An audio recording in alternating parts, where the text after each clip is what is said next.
Hey there, I'm Frank Mitchell. On this channel, it's all about helping you understand your car and keeping it running the way it should.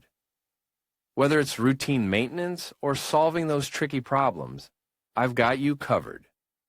If you find this useful, give the video a like, hit that subscribe button, and be sure to watch till the end. You might learn something that saves you time and money. All right, let's get started. Russia has invaded Ukraine, resulting in an armed conflict of as yet inestimable consequences. In addition to the regrettable and irreparable human cost, this situation will cause serious economic damage to various industries, many of which are important for Europe and more specifically for Spain.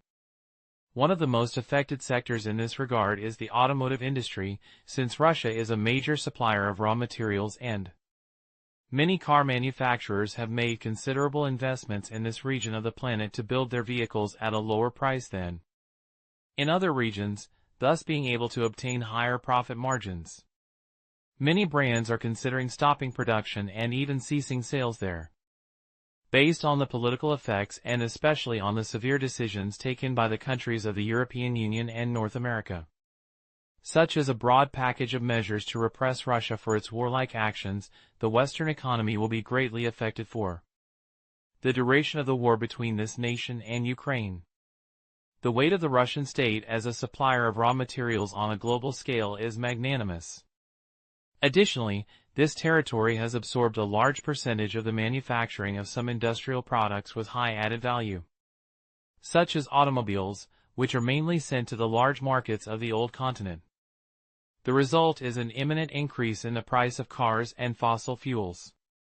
If Russia is rich in anything, it is in key elements for mobility, such as sources of energy for combustion engines, diesel and gasoline, whose values were already very high and growing steeply long before the invasion perpetrated in Ukraine on February 23, and the two metals most used in this industry, steel and aluminum, which already had rising prices due to the use of gas for their manufacture, a hydrocarbon of which Russia is the world's leading exporter. It also possesses nearly 40% of the world's palladium and nickel, minerals that are essential, for example, for the catalysts of vehicles with thermal engines and for the batteries of hybrid or electric vehicles. This will cause even more problems for the industry.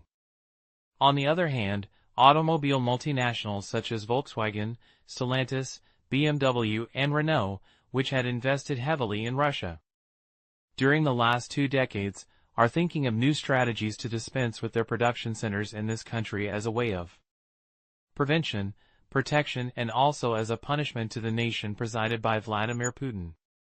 Before the pandemic, more than 1.5 million cars per year left the Soviet plants, as well as many components, a volume that these companies will have to relocate to other factories in Central Europe. In any case, with their actions in Ukraine and their diplomatic failure, the Russians implicitly accept to stop being an emerging, productive and economic pole, but with consequences for the rest of the world. In conclusion, the ongoing conflict between Russia and Ukraine has undeniably placed significant pressure on the automotive industry. With supply chain disruptions, rising costs, and shifting market dynamics, manufacturers are facing unprecedented challenges. As companies adapt to this evolving landscape, the need for resilience and innovation has never been more critical.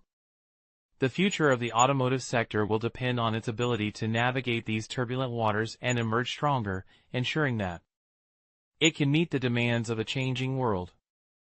Thank you for watching, and stay informed as we continue to monitor this situation.